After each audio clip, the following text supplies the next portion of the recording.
Bref, si vous êtes flippant, votre armoire ressemble à ça. Et si vous êtes super flippant, elle ressemble à ça. Et les maths, c'est super flippant.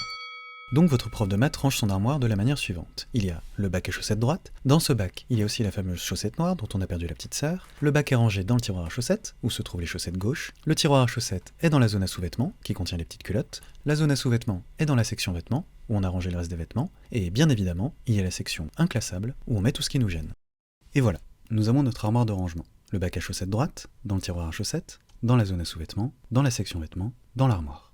Et dans sa tête, votre prof de maths range les nombres de la même manière. Il y a le bac des nombres entiers naturels, dans ce bac, il y a aussi le 0, qui n'a pas de petite sœur. Le bac est rangé dans le tiroir des entiers relatifs, où se trouvent les nombres entiers négatifs. Le tiroir des entiers relatifs est dans la zone des nombres décimaux, qui contient les nombres à virgule qui se terminent. La zone des entiers décimaux est dans la section des nombres rationnels, où on a rangé les fractions de nombres entiers. Et bien évidemment, il y a la section des nombres irrationnels, où on met tout ce qui nous gêne. Et voilà, nous avons notre armoire des nombres réels. Le bac à entiers naturels, dans le tiroir à entiers relatifs, dans la zone à nombres décimaux, dans la section des nombres rationnels, dans l'armoire des réels. Bon, tout ça c'est bien, mais il faut traduire notre armoire en langage mathématique.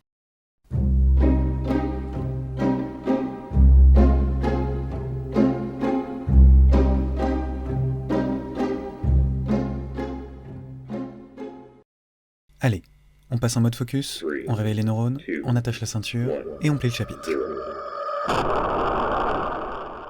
Imaginez que vous avez un sac dans lequel vous avez rangé un bonbon et une sucette. Comme c'est difficile à dessiner, on représente la situation avec un schéma où le sac est une sorte de patate. Le sac est appelé ensemble, auquel on peut donner un nom, par exemple E comme ensemble. Dans cet ensemble, on met nos bonbons, que l'on appelle des éléments.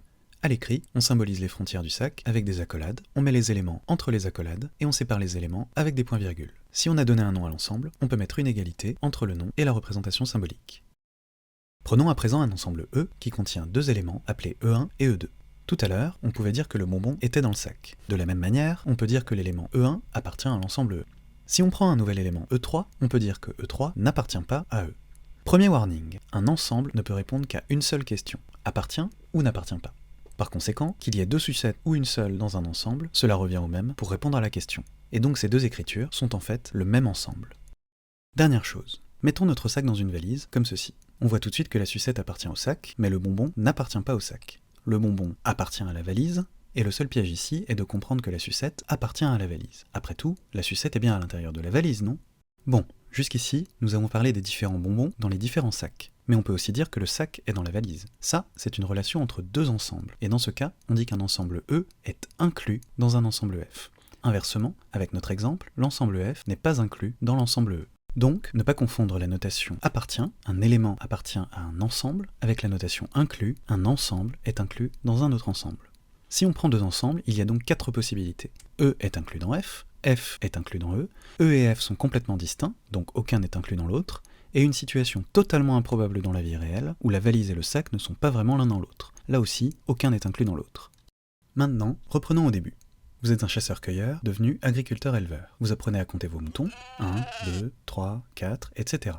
Mais si un loup croque tous vos moutons, il vous en reste 0. Décrivons cet ensemble avec des accolades, et nous avons n, l'ensemble des nombres entiers naturels, nommé en italien naturale par Giuseppe Peano.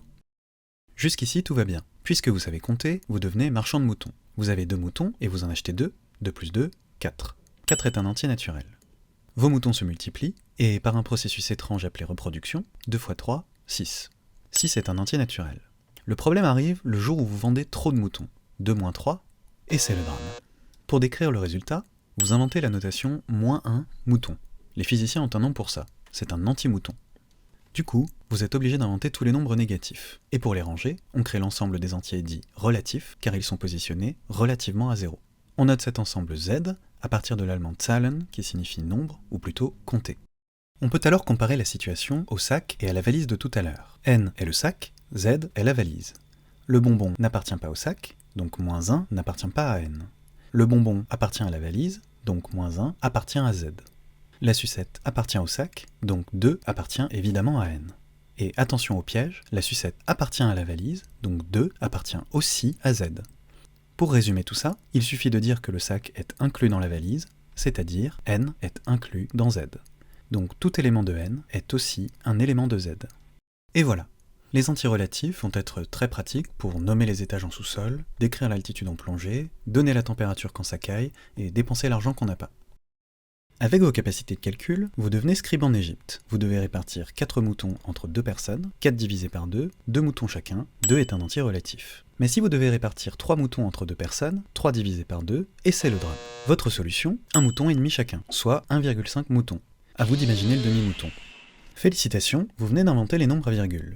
On peut ranger ces nouveaux nombres par ordre croissant. On place d'abord les entiers, régulièrement espacés, comme dans une forêt artificielle. Entre 1 et 2, on trouve 1,5, 1,6. Entre 1,5 et 1,6, on trouve 1,55 et 1,56, etc.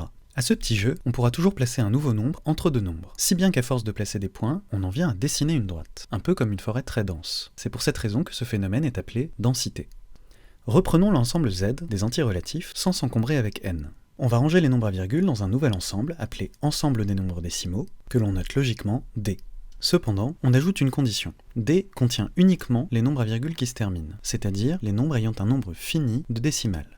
Ainsi, 3 demi peut s'écrire 1,5, c'est donc bien un nombre décimal. Par contre, 4 tiers est environ égal à 1,33333, mais en maths, on n'aime pas trop les environs et les points de suspension, donc 1,33333 n'est pas un nombre décimal, car il s'écrirait avec une infinité de chiffres après la virgule. Ce qui est étrange ici, c'est que l'on a placé Z à l'intérieur de D. L'explication, c'est que par exemple, moins 2 s'écrit aussi moins 2,0, ce qui montre bien que moins 2 appartient aussi à D. Donc Z est inclus dans D. Bon, les nombres à virgule qui se terminent, c'est mignon, mais ça fait pas très sérieux. Alors comment décrire sérieusement les nombres décimaux ? Prenons 1,5. En décalant la virgule, 1,5 est égal à 15 divisé par 10, ce qui revient au même que 15 divisé par 10 puissance 1. Si on prend moins 2,63, en décalant 2 fois la virgule, on obtient moins 263 divisé par 100. Ce qui revient au même que moins 263 divisé par 10 puissance 2, puisque 10 au carré est égal à 100. On voit apparaître une règle générale, où un nombre décimal peut s'écrire comme un entier relatif divisé par 10 puissance un entier naturel. Encore mieux, ce schéma ne fonctionne que pour les nombres décimaux. En effet, 1,33333 s'écrirait avec cette méthode 1,33333 divisé par 1,00000.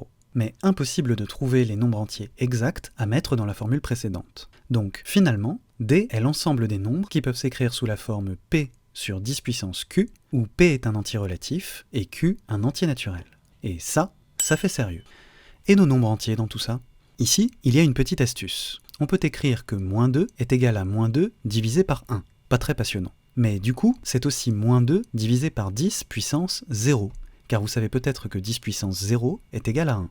On va laisser ça de côté pour aujourd'hui. L'essentiel est que cette astuce justifie que moins 2 est bien un nombre décimal, et on peut donc écrire fièrement que Z est inclus dans D.